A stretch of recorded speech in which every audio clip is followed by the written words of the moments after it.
Time now for the voice of the land on the Big Play Network with your hosts, Kevin Arnold and always positive Jay. What's going on? What's going on, everybody? Welcome on in to this edition of the voice of the land.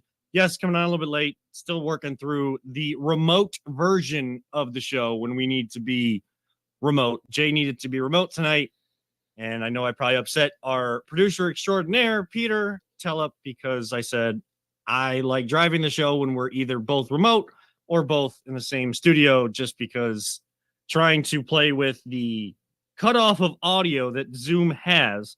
And no, I'm not talking about audio or producer. I'm talking about the audio of the actual sound of my voice that everybody can hear. The voice of the land.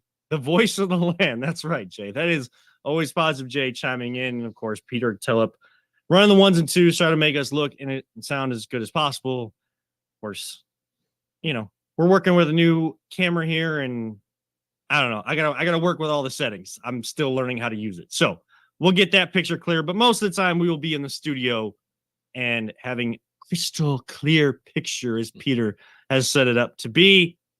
We are, of course, excuse me, we are absolutely off the rails right from the jump, but we are partnered with the Big Play Network. We are so proud to be a part of the Big Play Network and partner with LPV Productions as well. And got to thank and shout out our friends every single time. You'll hear more information about them later on in the show. That is Vector Technical. They'll get the right person in the right job the first time.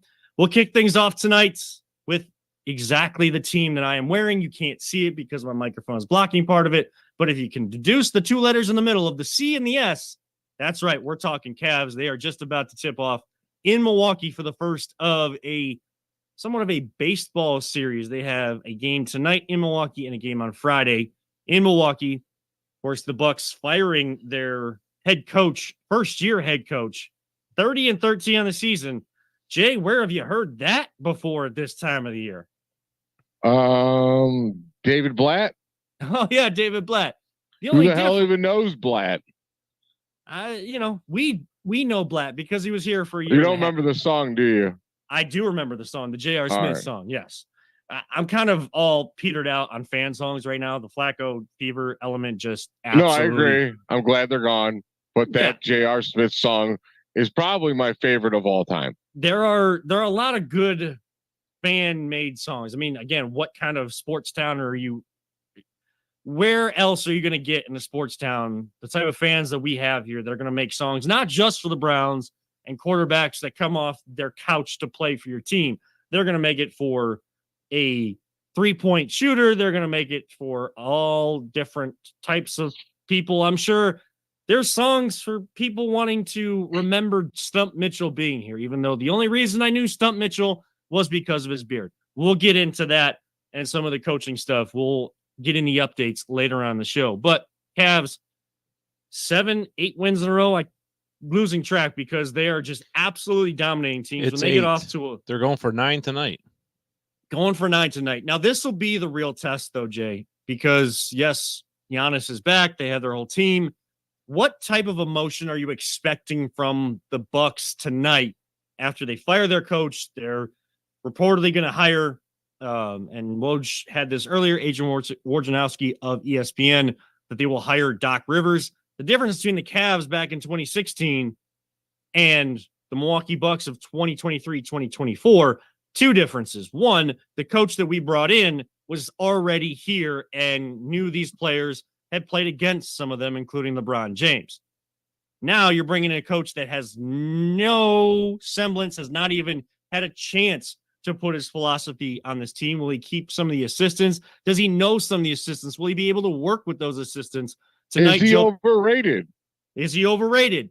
Is he someone that is, still living off of a 2008 championship with the Celtics, and every other team he's been with since has had epic collapses in the playoffs? Yes, that is Doc Rivers. Now, Doc Rivers will forget more basketball than I will ever know, and he still is a really good coach, and I understand why the Bucks did this. But Jay, tonight, the energy from this team, they'll have their interim head coach, one of the assistants, Joe Prunty, coaching. I know he's done it a few different times. I don't know how this team is going to react, especially going through that big of a change, that big of a news story just a couple days ago. Yeah, I mean, honestly, I have no idea how they're going to react. It's going to tell you a lot about what that team is and what they might do this year. I believe that. But I mean, I can't believe they fired that dude. They didn't, and they were what, in second place? Second place. I mean, again, you can go back to the precedent set here is you can go back to the Cavs in 2016. And, the Cavs had 30 wins at that time as well. I think they were first in the East, if not maybe second, just like the Bucks are. They were in good standing during that season. So it's like hard for me to say because I don't watch Bucks games. I'm not going to get on here. We always keep it a buck. I ain't going to get on here and lie. I don't watch the Bucks. I can barely watch the Cavs. I got to watch them on the ESPN app and just read what they're doing. But I hope that they come out flat tonight. I want the W, but and at the same time, I'd like to see them come out energized and playing hard and give this Cavs team a good test during this win streak. Because if they come out on their fire and we come out, we are on fire, and when they punch us in the mouth, we punch them right back. I mean, that's a hell of a sign for the Cavs. It is. And the Cavs, again, they've been dominating teams in the first quarter. Isn't there an awkward stat like they've only trailed like 35 seconds 35 during this seconds. win? That's insane. I don't care who you're playing. That is insane. Because you're playing against other professional players. So, it takes a lot to get to the professional ranks as a pro athlete, whether on the men's or the women's side of anything. It takes a lot of hard work. It takes effort. It takes a certain skill level that, most of the people that love sports will never understand or never experience that type of God-given, however you want to say it, type talent. And yet the Cavs only trailed 35 seconds. Now, is that going to stay the same? No, I expected they're going to trail at some point in this game tonight. And, again, you have two games there. The biggest element to the way that the NBA is scheduling some of these games now, I don't like that we are playing the Bucks, a division opponent, 3 times within a week and a half. Like that doesn't make any sense. We just played them last week without Giannis. We beat them by 40. Now people can say, yeah, but they didn't have Giannis. Well, we didn't have Mobley or Garland. Right. And the Bucks had Chris Middleton. They had Dame Lillard, who, it's always supposed to be Dame time out there on the floor.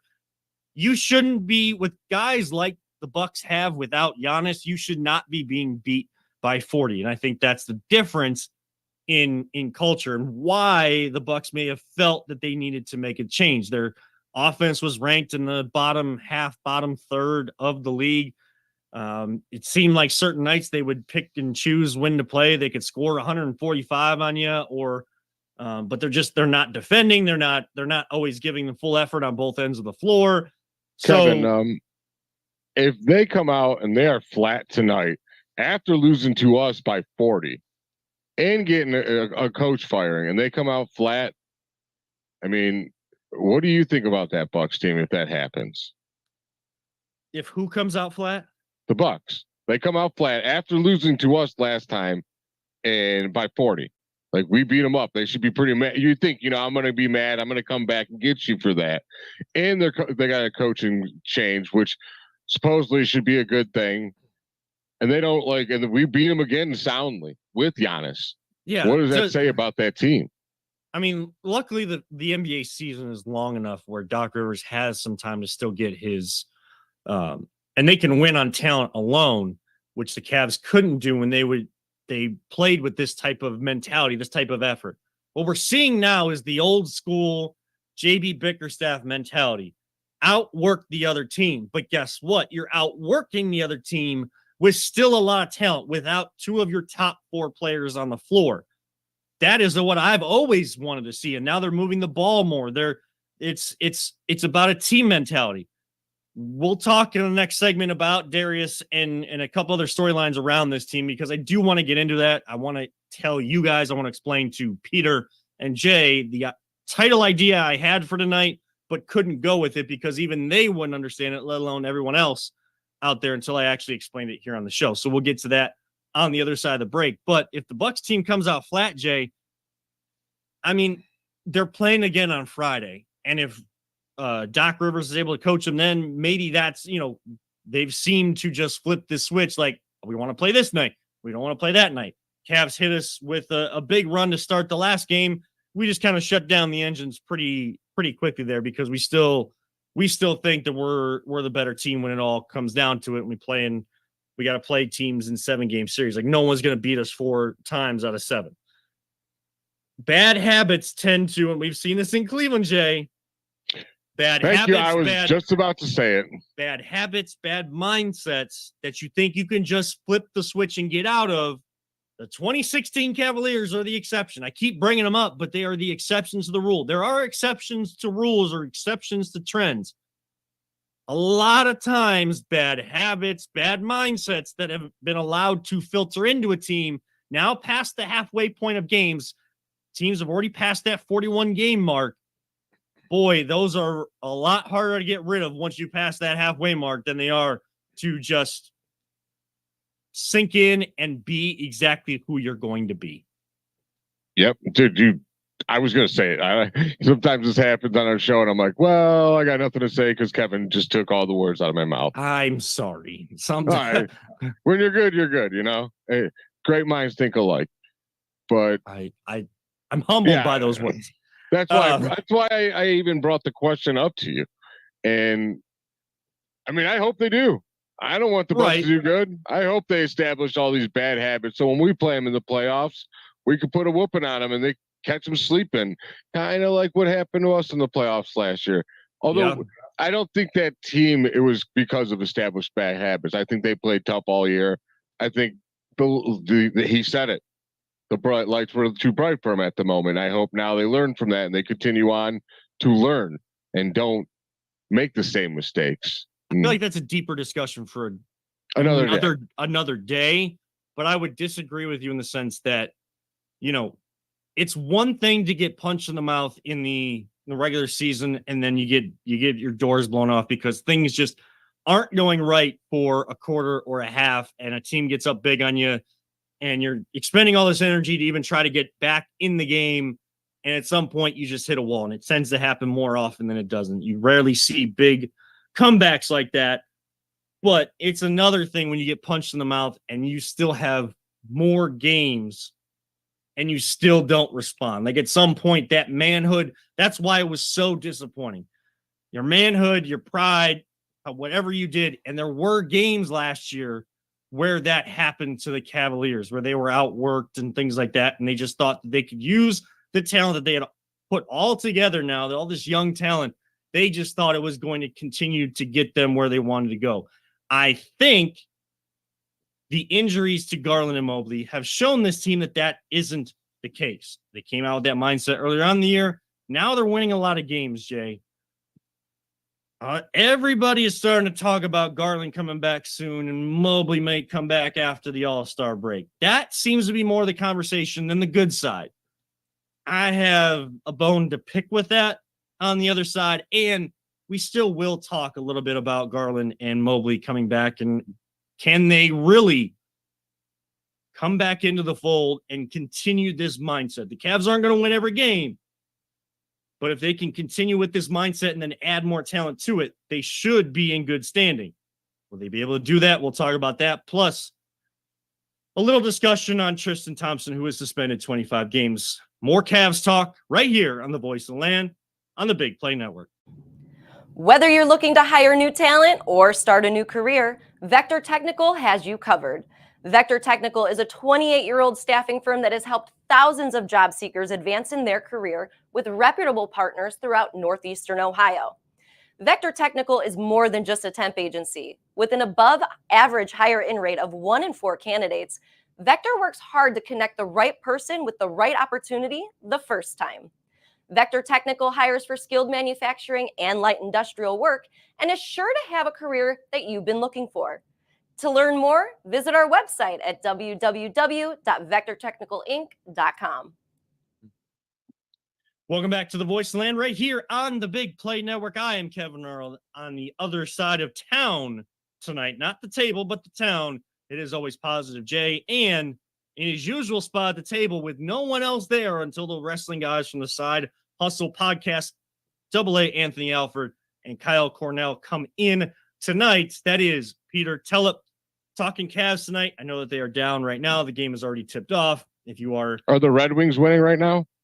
I guess so. I guess the Red Wings are. If you guys didn't see it, apparently, and I saw screenshots of it, Bally's was sending out promotion for this big game between the Cavs and the Bucks, and how, you know, both the Bucks and the Cavs are in regions where Bally Sports has the local stream, the local feed, local broadcast rights to both of those teams. It was the Cavs versus the Red Wings. Now, I don't know how that would work. I'm sure people have tried to play were the basketball. hockey players playing basketball? Were the basketball players playing hockey? Did they make a hybrid sport? What's going on over there? I don't know. I'm sure someone will now take that and try to come up with a hybrid sport. Like, now, I know that hockey players are able to transition their game to a hard surface. Hard court, out on the concrete, you know, you're playing street hockey. But basketball on the ice, I'm sure people have tried it. I can't imagine that goes very well. I think the closest I've ever came is playing basketball in socks on a freshly cleaned wood floor. It was like playing on skates, and we fell a lot. Well, then it probably wasn't conditioned for basketball then, because I feel like even in socks, if you have like a freshly pristine basketball court, like, you shouldn't. No, I think it actually would have might have been dusty. Whatever it was, telling you, it was more dusty like than ice. Anything.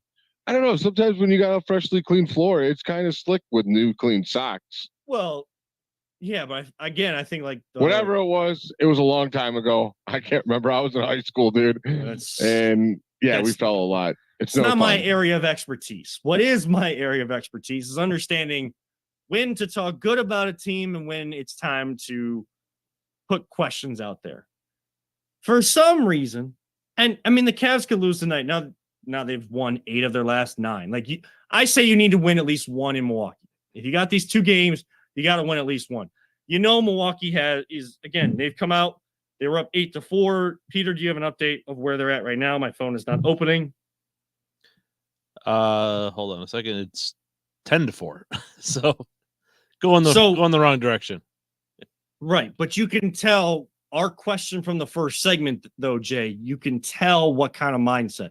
This team is focused on getting get back for being beat by 40 last week and not having the coaching stuff, at least early on, that's not hanging over their heads. You knew that they were going to come out and throw the first punch because they're at home. Like, Cavs have shown that they can come back. I'm not going to freak out about a first quarter score. And if they don't win tonight, like, guess what? Bucks are a good team. They got a great home court advantage. They got do have a one great of the home best court advantage. Audio visual guys that I know. When the NBA came back to actually playing in arenas and you still had limited seating from COVID, boy, that place was still loud in Milwaukee. Watching some of their games on national television, that arena was still rocking. Now, I mean, Cavs would be the same way. The Cavs weren't as good at that point. So, crowds, there wasn't as much to cheer about.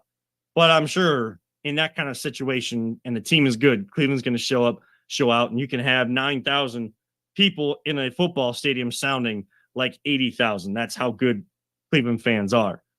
The problem I have, though, Jay, as good as this team is playing right now, and they are finding a way to adjust from not having Darius Garland and Evan Mobley, they're finding a way to adjust with other injuries, Karis LeVert in and out, and playing the brand of basketball that JB Bickerstaff told us offensively, while still bringing the tough defensive principles that JB Bickerstaff teams are built on.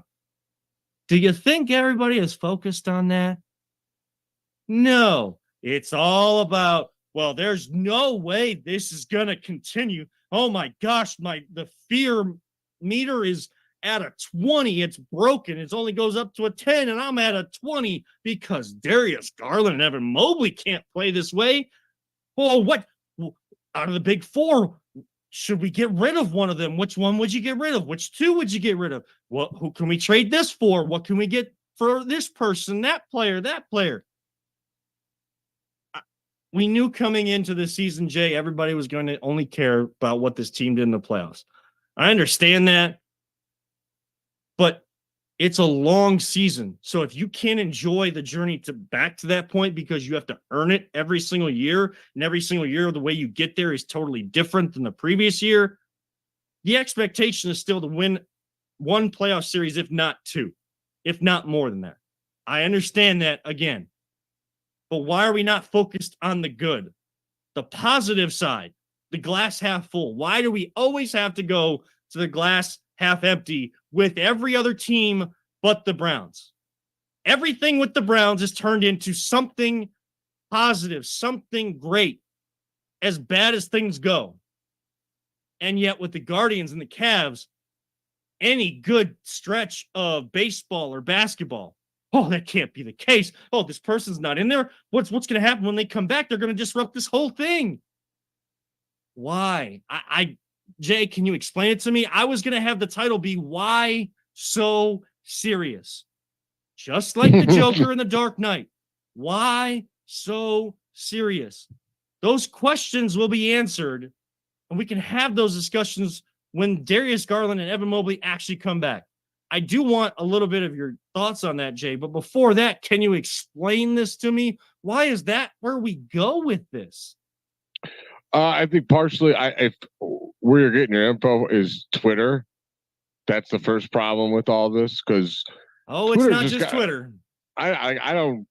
And you know that. No one at my work talks sports. No one at my work talks sports. The radio people, they're a mixed bag, I guess, in that situation. But Twitter's, I think, the worst, because just the angry people are the loudest. They always are. That's kind of with everything. Like dude, this is a beautiful problem. You know what I'm saying? Oh, yeah. Darn, we're playing great. We have two great players coming back. Well, that's a good thing. I'm not worried about it, because guess what? If it doesn't work, you will change it up, and maybe you will get rid of one of the guys or do something, or you just say, suck it up and you play. You guys are great. Figure it out. I think the emergence of this team is people like Sam Merrill, Craig Porter Jr. Unfortunately, he's in trouble, and we'll talk about that. Tristan Thompson coming in and establishing an attitude down, like playing defense.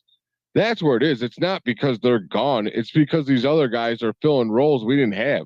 Like, we have not had the sharpshooter that we have in Sam Merrill for a long time. And that dude is just shooting lights out. Yeah, and I understand that people question, can that continue, because he's a 27-year-old basically rookie that has been in the G League, a journeyman to get to this point. Great story, and there's great stories all the time. But guess what? If you can do something like that well, either shoot the three or play defense or a combination of both, the NBA is going to find a spot for you. And he's not just hitting like wide open threes. I'm watching him create space. He'll catch that ball, do a little quick head fake. The dude goes for the shot, sidesteps, boom, three. Like, he's a legit shooter, dude. Like, I'm really impressed by that kid. And you know who's driving that confidence? Oh, someone that people think doesn't want to be here because he wouldn't sign an extension this past summer when he still had another summer to go. All those questions, like, we don't need to bog down a fun stretch of the season and what could be a fun season in general with expectations once you get to that next step. We don't need to talk about that till we get there. Yeah, why predict bad future? Hope for the best and prepare for the worst. You know what I'm saying? But right, enjoy the now. Enjoy the now. It's fun. We're always ready for the worst here in Cleveland. And yeah, we'll come on here and talk about it. I'm not saying the season is going to end great. I'm not saying the season is going to end bad. I don't know. But I need to see more of the season. I need to see more from this team. I want to see Darius Garland and Evan Mobley come back. Is it on JB Bickerstaff to find a way to make sure that they're coming into the same sort of philosophy and mindset and brand of basketball you're playing right now? Yes. But guess who else it's on? Who else has the responsibility to come into this and want to be a part of this? Darius Garland and Evan Mobley. And if they can't, yes, they will be gone, because professional organization And I would say a well-run organization. Is it one of the best in the NBA? I wouldn't say that, but it's a well-run organization with the Cavaliers. If you're not here for it, you ain't going to be here. I'm sorry. Like that's, the problem will be fixed because it's either going to work or it doesn't. Kevin, let's just say Donovan Mitchell leaves. Was it next year he's free agent? Or we have him one more year after this? We have one more year, but then, people think that this, if he doesn't want to sign an extension, this would be the last year because the Cavs would try to maximize his value, trade him with the 1 year left. And they're all worried about them just keeping him and him walking. And let's just say that happens. Worst case scenario. Yep. Are you going to be any more hurt or upset if you're being hurt and upset the whole time till he gets there? Or people will find a way, but you shouldn't be. Or you're just enjoying it all, and then when it happens, then you're hurt and upset. Like, why spend more of your time bothered by what could or could not happen when you, like I said, just enjoy the now with this team who's playing great basketball. They're sharing they're playing the right style of basketball. They're playing playoff winning basketball. Darius and Evan are on the bench, especially at home games. They're seeing this. Again, if you don't want to be a part of what's going on out there, having fun, playing a kid's game for your career, you don't want to be a part of that. That is a problem. It's not only on JB Bickerstaff. Everybody always wants a scapegoat. Right now, everybody wants to trade Darius Garland. What has he done wrong to want for people to want him to go right now? He hasn't. He hasn't been fully healthy this whole season, and now he's got this. He hasn't been able to eat. He's ate a liquid diet because his mouth was wired shut, and he's had to watch this. If it's not motivating him, then he's not in the right business. The thing with Garland, if you want him traded or doesn't want him traded, we're scapegoating, and I don't. That. If he's traded, I'll react to it and see what we get. Whatever, yeah. I'll be fine with it. If they trade him, I'm cool. If they don't, awesome. I like him. He's a good kid. He's a hell of a basketball player. Like, no matter what, to me, it's a win-win situation. Right. Either you got good players that come back and play well, or you got good players and they just don't fit well, and you trade them and you get more good players, hopefully. Like, oh my God, we're playing winning basketball and we're not in a bad position whatsoever. And everyone just wants to bitch and moan, man.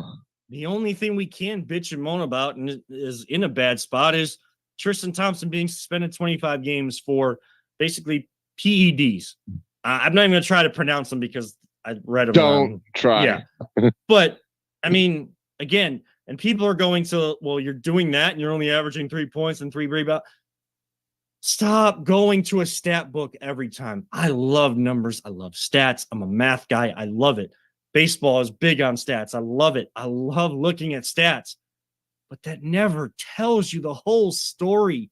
He has been a big lift off the bench, an energy boost, a veteran presence. He's been the backup center. And now he has made a huge mistake that has hurt himself from being able to play the game he loves and hurt his team by not being able to be out there. And it's another next man up mentality. That's probably the theme of the 2023-2024 seasons of Cleveland. Next man up mentality. I think that Tristan Thompson, yes, when he comes back, it'll definitely help this team, but that's the type of stuff. If you're going to be a leader and you're going to get guys to respond to you and respect you and follow you, those are the type of things you can't do. You are responsible for what goes in your body.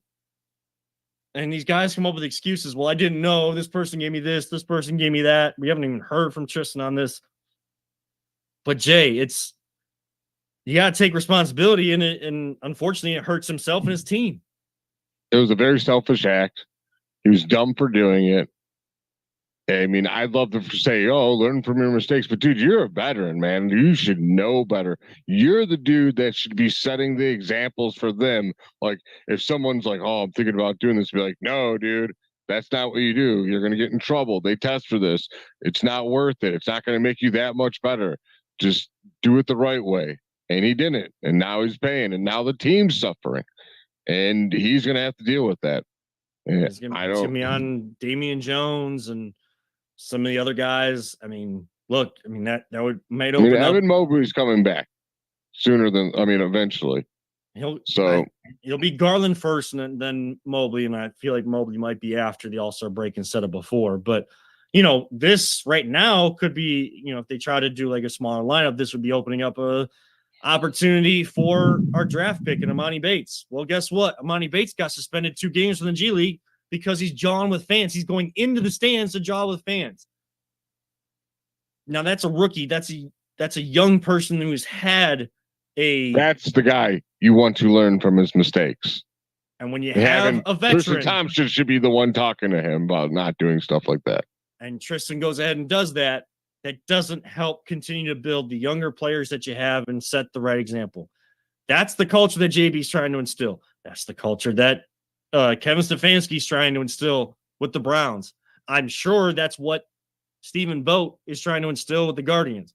He's said on multiple radio interviews this week, the goal this year is to win a World Series. And if you're coming to spring training and that isn't your goal, that's not your mindset, don't even bother showing up. Now, will that speech, will that talk about it moment, will he be about it? Will he get his team to be about it moving forward? We'll have to see, but there's plenty of time to talk baseball. On the other side, do want to get your thoughts, Jay, on a couple things going on with the Browns, as well as a certain coach up north now heading west. That's right. Jim Harbaugh has a new gig. We'll tell you what that is on the other side and react to it. This is the Voice Land on the Big Play Network. Are you struggling to hire the right talent or maybe even find the right career? Vector Technical makes it easy. Since 1992, Vector has provided Ohio employers with a reliable process for hiring and have helped thousands of job seekers advance in their careers. Vector Technical is more than just a temp agency. We invest time to get to know each client and candidate personally. Vector places people in job opportunities that they are truly excited about. Interested in learning more? Visit our website at www.vectortechnicalinc.com to see a full list of our current job opportunities and to find out what Vector Technical can offer you.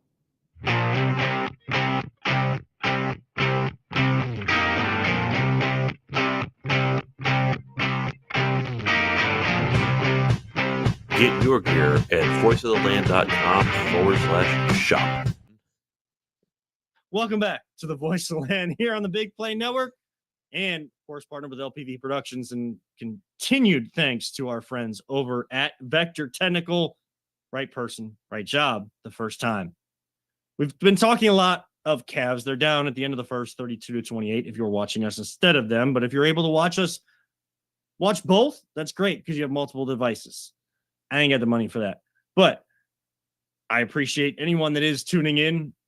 I think we do need to switch gears, though, Jay, because there's a little news going around with the Browns right now, and news that affects our college team.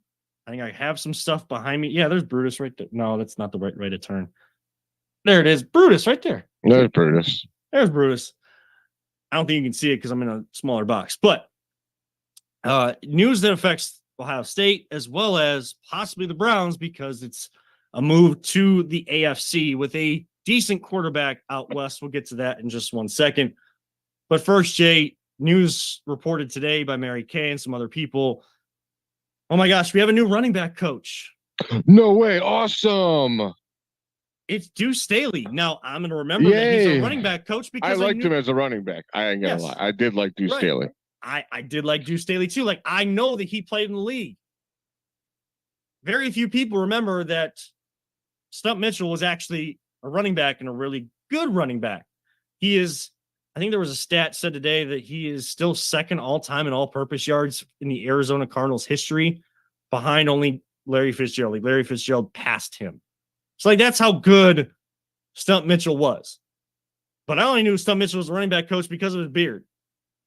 I had no idea who the tight ends coach was. I barely know any of the other assistants outside of the coordinators on this team. I think everybody knows who Stump Mitchell is now. He's on the media tour of the world. Yeah, and he was on with our friends over on the Big Play Reflog show on Monday, and he was with our. I think he did at least 5 to 6 different interviews in the last few days. Like, I don't know if you knew this, Stump, but I'm pretty sure your message got across. Yeah, I don't understand. Like why, dude? I've never seen a running backs coach get fired and have so much attention in my entire life. And this is nothing. This is not nothing against Stump Mitchell. He's a great dude. From what everyone says, I'm just like, you guys, is a running backs coach. I don't understand what his purpose is for doing all of that. Because I want the interview of the equipment manager next time. He's so complimentary of everything, of Kevin Stefanski and the Browns. He doesn't hold any grudges. So what's the problem? Now, there was something said to Cam Justice of Channel 5, who we need to get back on the show because she is amazing to talk to. Like the amount of sports knowledge that she has, we could probably talk to her for an entire show with Cam Justice. There was some outcry though, because Stump Mitchell said something about Kareem Hunt not showing up or not coming in on time. How was that worded?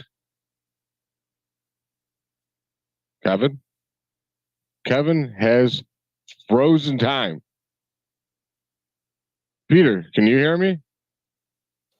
I can hear you. Can anyone hear me? No, I can hear you, Jay. Yeah, we're good. Kevin's froze. Gone. He's Kevin. Well, I was wondering what the rest of his thought was there. What were we just talking about? I'm so thrown off. Wait, I think he's back. He's back? He's back.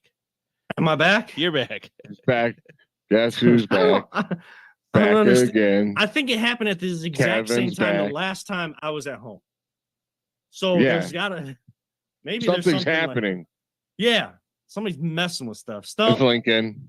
Stump Mitchell, what are you doing? Now you're trying to jump into our show too. You already been on Big Play. I don't remember what we were talking about. Or you were about to say. I don't know what I was about to say.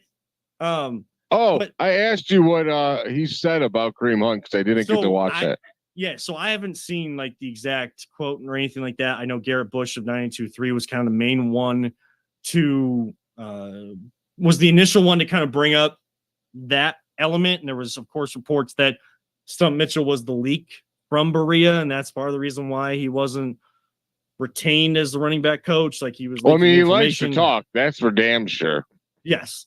Now, again, our friends over at the Big Play Reflog show, Nick Padone, Gab Cruz, Chris McNeil, and of course, Big Play Dave, like they did a great interview. I know Cam Justice did a great interview with him. Other people have done great interviews with him.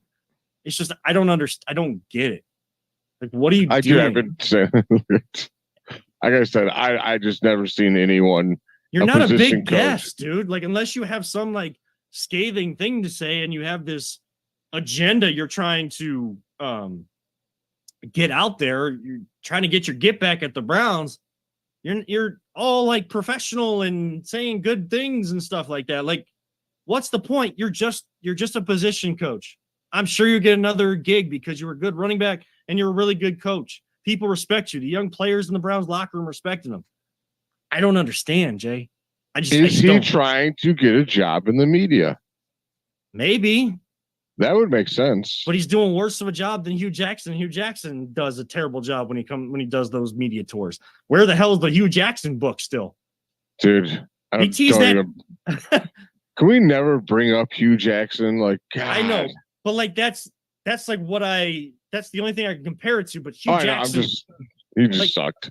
Hugh Jackson would go on like random media tours. And I know, but like wouldn't say anything for like 2 years that never came out. Yeah, like all of this scathing information's coming out, but you gotta get my book. You just gotta get the book. You just trust me. Just trust me. I mean, Lincoln might be walking. I don't want to speed things up, but Lincoln might be walking across the graduation stage. Lincoln, I was gonna say, and we still ain't getting that book. You'd be walking. Whatever. If that book does come out when Lincoln's in school, he's doing a book report on it. But we're doing it the right way. It ain't gonna come out. Hugh Jackson ain't gonna come out looking good in that book report. I ain't gonna lie though. If Stump Mitchell said he wanted to come on our show, I damn well would have him on our show. As much as we say, like, yeah, why are people having a show? If Stump's like, hey man, heard you guys got a great show, want to come on? We'd be like, hell yeah, you come on. Pumped to have Stump Mitchell on, legendary running backs coach. Hey, you know why? Because we got 2 retweets on our show right now. So, Nice. Send out a big message and not really received well. On the other side of things, so Brown's still looking for other assistant coaches. I'm not going to even get into like who should be this, who should be that. I don't really care. We'll get into what our top offseason storylines we're looking for are once this coaching thing is kind of set to the side. So I think that's kind of clouding being able to have a bigger offseason conversation, Jay. Wait, we're not talking about Stump Mitchell no more? Damn. I almost dropped one there. Heck no. just fill in the word you think I would have used there. You could say hell no, can't you? I wasn't gonna say that. Oh. It definitely ain't that type of show. All I'm right. the one that's almost dropping them. Woo! The other news around the NFL that broke that affects the college team, the main college team we root for here in Ohio, and even the AFC picture in general coming into 2024. Jimmy Harbaugh is going to LA to coach the Chargers with Justin Herbert. Will no longer be at that school up north. There's reports that maybe some of his assistants at the school up north will go with him. Look, I want to beat that team at their best. All I know is Ohio State is spending a whole lot of money in NIL. And Ryan Day has spent a whole lot of money in NIL because that team won the national championship. The Buckeyes spent more on NIL than the Guardians have on their payroll. Oh, gee. How'd that feel? Not good. No. Oh, God. Oh, Paul Dolan. Oh, Guards Fest. Oh, I was not there. Yeah, I've never gone to it in my life. I keep wanting to go and I never do. You are tying great baseball minds. You are tying their hands and their feet behind their back. Please stop. I don't want to hear another person tell me, don't talk down, don't talk bad about Paul Dolan, because every single time he gets to just skirt away from any sort of criticism, oh, you got to come out and say that, oh, where's the power going to come from, Paul? Oh, well, we believe in our young players that we evidently have developed so well over the years. Wait, the ones we Kevin, do what's go that? elsewhere. It's a bird. It's a plane. No, wait. It's Manzardo. Dun, dun, dun, And that's- dun, dun, dun. If they Dun, develop dun, dun. Manzardo or a young, I hope he's awesome, but I'm sorry. I'm with those guys on the radio in the morning. I'm going to have fun with that guy this year. that's great. Because I hope he's great because I'll have even more fun with him. I have been stewing on this Jeff Shudell clip, and it's not Jeff Shudell, who he works for the News Herald. Great reporter, always covering the Browns. He was at Guards Fest. The video of Paul Dolan. And then later on, people are complaining about Mike Chernoff saying it. Well, guess what? He said it after Paul Dolan. Who's telling him to say that? That the young guys, internally, we're going to find a way to get power in our lineup. By developing our young players, we have a lot of confidence in them. Who's telling Mike Chernoff and Chris Antonetti to say these things? Oh, that's right. That's Paul Dolan, who's worth over $1 billion, if not more, and yet won't allow the baseball people to spend the money to improve this lineup. I'm not looking for trying to catch up to the biggest payrolls in baseball. But do something. Allow your baseball minds to do something. When we spend money in the past, we're just throwing money at a guy that we're hoping does something. We didn't actually. I wish Dan Gilbert owned the Indian or Guardians. I wish someone else did. Just anybody. I just didn't know. I want Dan Gilbert. Because guess that what? dude will spend the monies. Jimmy Haslam has learned. He is now allowing the football people to make football decisions. Is it driven by analytics? Sure. Everyone's using numbers. But football, actual professional football is happening on the field. the Cavaliers, Dan Gilbert, he puts it in the hands of his basketball minds, the basketball people, to make the decisions. To Kobe Altman and his front office staff and JV Bickerstaff and his coaching staff, two of our top 4 players are out. What are we going to do? Allow the basketball people to figure it out and provide them with the resources that you have. Who doesn't do that? Oh, that's right. That's Paul Dolan. We throw money at a guy that we're hoping will be good instead of allowing the baseball people to figure out, pinpoint who's right for our culture, who's right for our lineup, who's right for this baseball organization, and then take the resources that the Dolan family has and take it to that player or players. We don't do it, and it frustrates the heck out of me. Don't worry. They got millions to throw at and help people with the elections. So that's cool. Who cares about our baseball team? Because you got to get whoever you want to win politically. That I don't know who they're associated with at all. I just know they are pumping a bunch of money out there. That they're probably more than our baseball team. Kudos to Sherrod Brown. Yeah, that's where I heard it from. If you didn't see it, U.S. Senator in a debate with Matt Dolan, who is either Paul's son or somehow related. Sherrod Brown, who was a big Guardians fan, baseball fan here in Cleveland, big Cleveland sports fan, but more so on the baseball side.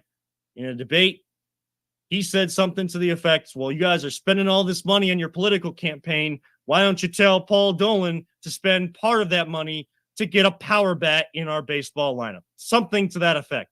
And I absolutely love it. I'm here for it. Keep it going, Sherrod Brown. We need bigger voices to get power in this stinking lineup.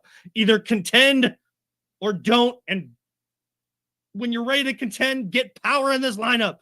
Develop your pitchers and bring me power. It's what I want to see.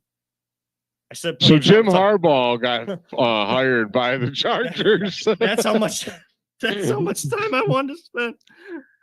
All I know is Ohio State is pissed, and if they don't beat who this season, he's gone.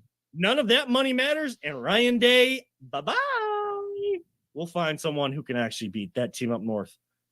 Plenty of time to talk about that. Plenty of time to talk about baseball, even though I've done it all here tonight. How do we end the show on a fun note?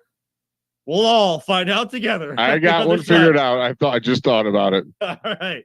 Jay's got it. We'll all hear about it on the other side. This is the Voice of the Land on the Big Play Network.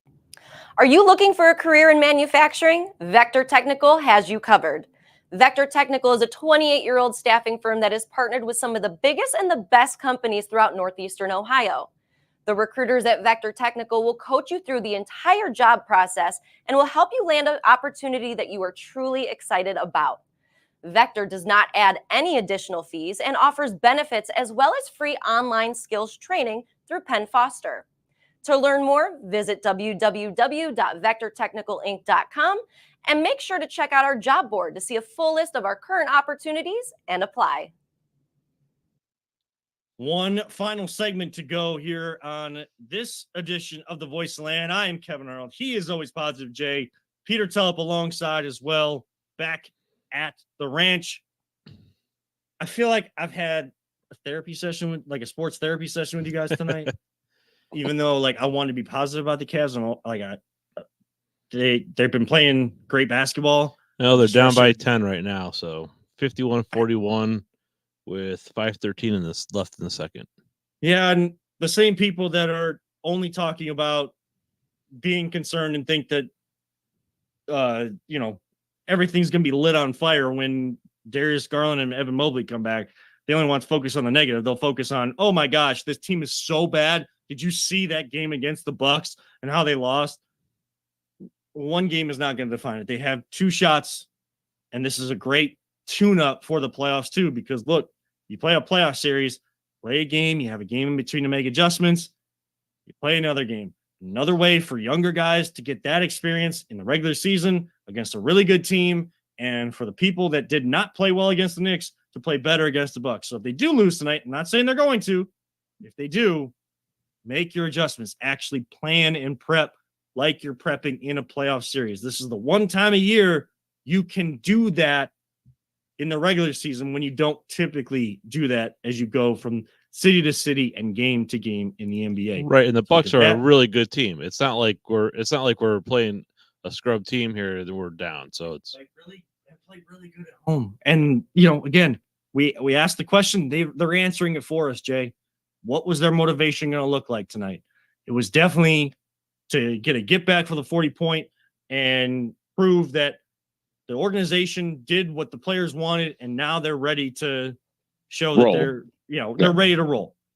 I've also complained about people doing media tours that don't need to, and an owner that does not provide resources. So to end with some fun, Jay, throw it to you because you have Hamburgers, hot dogs, chicken sandwiches. Oh. One gotta go. No, I'm just joking. I'm just joking. We'll never do that on our Yikes. damn show. Yikes. No, me and Peter were talking about his Jeep earlier today and how like Jeeps could take on anything because there's metal so thick on them and they don't like get dented up. And it made me think about my first car I ever had. And I was like, I wonder what is my dream car? So Kevin, I'm going to kick it to you. What is your first car you ever had? I hope it was a real piece of crap. And if anything was really wrong with it, tell me all about it.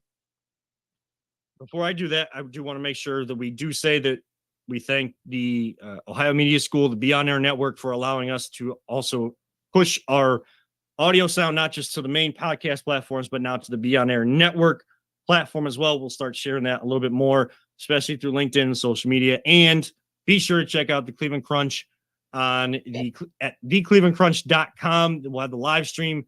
Peter, myself will all be a part of it. And you can also catch it on WOBL radio in Lorain County. They'll be throwing the audio feed of the game out there. 7:00, game 2 against the Ohio Extreme at home for the Cleveland Crunch. We are proud to be friends and partners with the Cleveland Crunch as well. We will promote that anytime we can. Now, back to the question at hand. First car was a 2010 Chevy Cobalt. Now, it was a used car, but it only had like less than 30,000 miles on it because it was a rental car in Florida. Then somehow got up to Ohio. Someone owned it for a very short amount of time, maybe a month. And then it went back to the dealership as a used car. It was actually what I thought was well put together, but I'm not saying anything against GM, but at that time, there were a lot of GM cars that were going through recalls. And my Chevy Cobalt went through recalls several times. So At least those are free to have fixed. yes. And that was and General Motors always made sure to take care of you, and they took care of you the right way. The problem with the car was it started to stall out, I guess.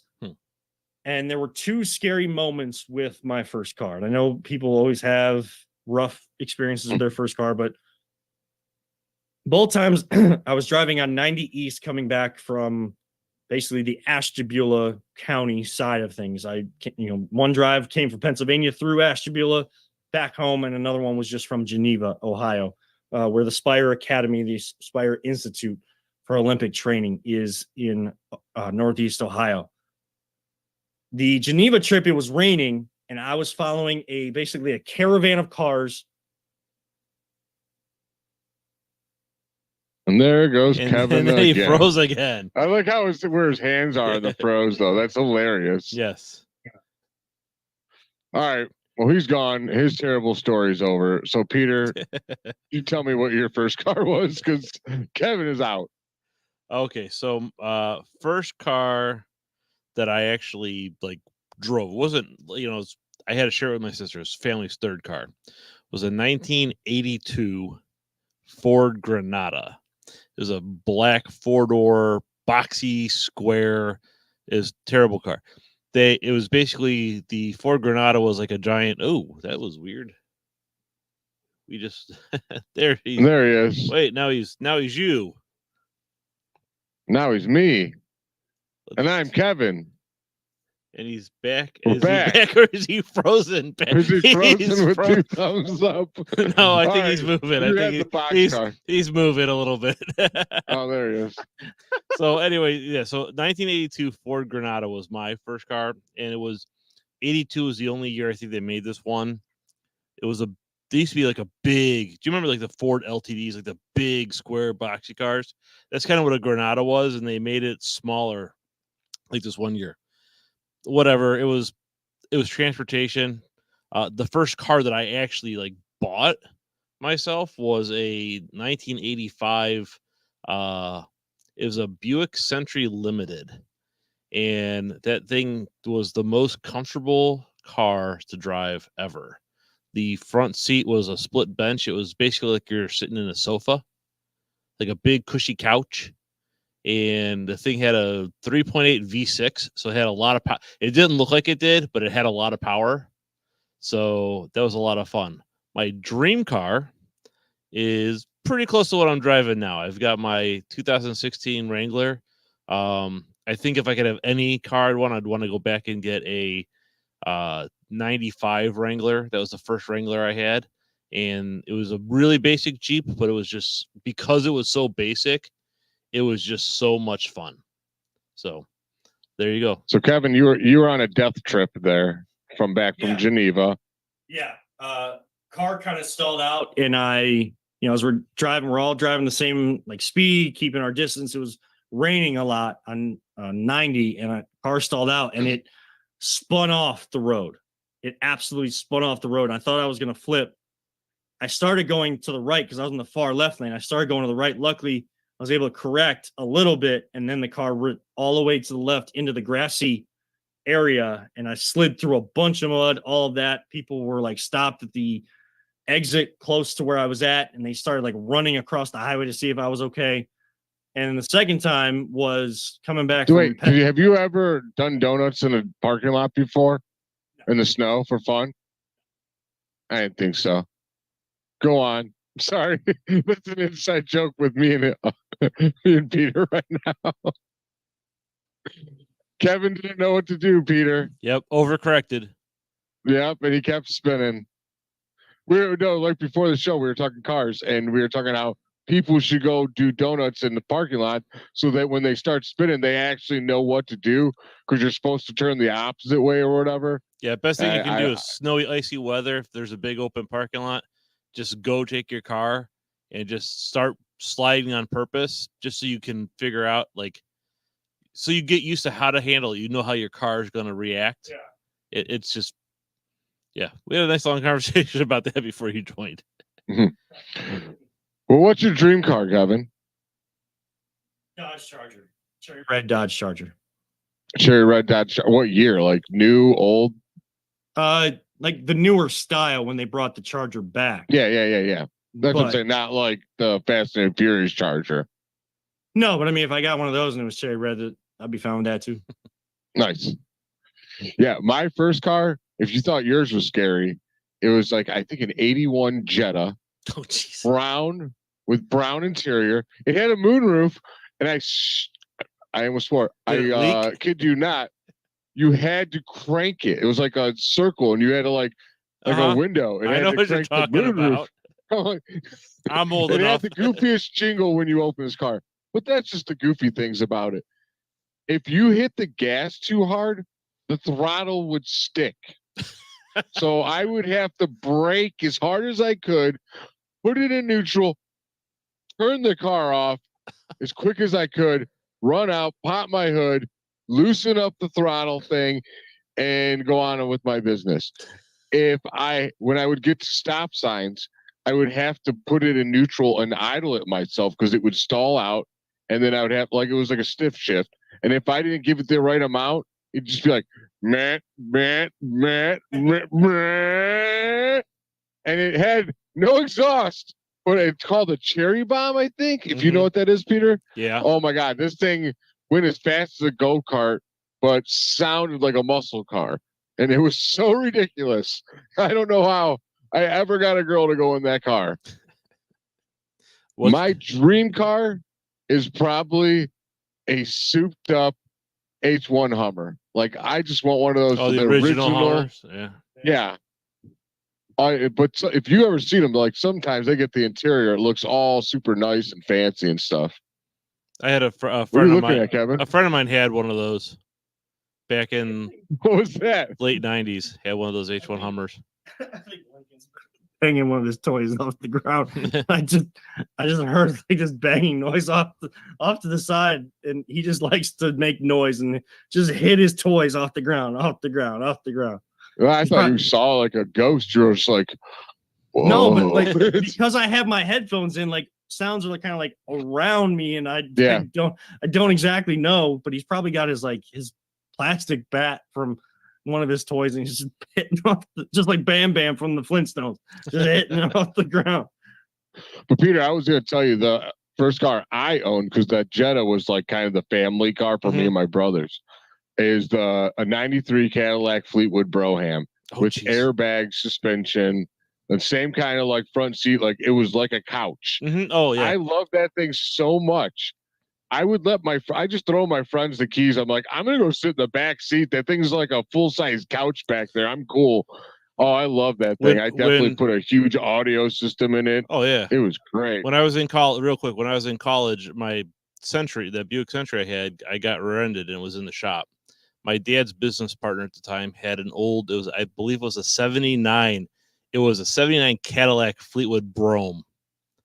And that boxy, huge air ride suspension, level ride. So if you piled a bunch of people in it, it would just jack up the back. Oh yeah, yep, it would level out. Like 30-gallon gas tank. I think got like 8 miles to the gallon. It was a 7-liter V8 in that thing, and you could probably I had a 350. Yeah, and you could probably 350 or 351. I forget what their exact spec was. You could probably fit about 10 bodies in the trunk of that car. The car was huge. And it was so much fun to drive. 12-inch speakers in the back of my trunk. I believe it. My ride. Oh, that was before Exhibit was pimping rides, bro. That was way before Exhibit. I know. Maybe you should have been hosting that show. I don't know. But you know something? I know for a fact every person on that show, not one of them were an actual mechanic. They were all actors. I believe it. Did you see what they did to some of those poor cars? You there, pimp your ride, but one of my buddies was a friend. It's reality television. It's reality television, but it's not actual reality. So right, yeah, like they messed up people's cars and stuff like that. Was not good. I know they did. It was a sweet show to watch though back in the day. I ain't gonna lie. Hey, but you got an aquarium in your 1990 Honda Accord, so it's sweet. Is that all the fish probably died in days later? SNL this past weekend actually did the only reason like Pimp My Ride's on my mind is because they did this skit. They're basically a new version of the digital shorts that Andy Samberg used to do. They have this new group, this group of 3 guys. They're like a comedian group, and I think they're also like writers on the show. So they did like a Pimp My Ride, like they were bringing it back type thing, and it was for their janitor in their building. So like everything like had like mop buckets, and so if you get a chance, it was all SNL'd up. I'll look that one up. That sounds pretty good. Look, that group is actually really funny. It's kind of like dry humor at times, but they are a funny group. I can't remember the name of their community. You gotta find me a video on YouTube and send me the link. I will try to do that. But I'm getting word that it wasn't or a toy. Did I freeze again? No, you're good. No, I said there it is. Okay, there it is. I'm getting word that it wasn't a toy, a bat, anything like that. It was his bottle, so he's not eating. He's just banging the bottle off the ground. So I'm going to go help my wife, and that's going to wrap it up for this edition of The Voice of the Land. We talked about a lot tonight. We'll be back again next Wednesday, but make sure you catch the replay all over social media and the audio replay, Google, Spotify, Apple, and the Be On Air network. Catch the Cleveland Crunch game if you're not heading out to the Soccer Sportsplex in North Olmsted this Saturday at 7:00. Make sure to catch it. TheClevelandCrunch.com. Live streaming link will be there, and you can catch the audio version online and on the airwaves with WOBL, the radio station out in Lorain County. We got to thank them for all their support as well. Thank you to Big Play. Thank you to Vector Technical for Always Positive J. Peter Tellep, I'm Kevin Arnold. Check out our friends who are going to record here in just a minute with Peter, the Side Hustle podcast with pro wrestling talk out the wazoo. I wish I was joining them because there's so much going on in the professional wrestling ranks, but I digress. I'll do a rant and I'll join them at some other time. This has been The Voice of the Land, the Big Play Network. Don't let anyone ever tell you it's just a game. We truly love you all 3,000. And don't talk about it. Be about it. Live life, all gas, no brakes. Can't ever forget that one. Thank you so much for tuning in. See you next time right here on the Big Play Network.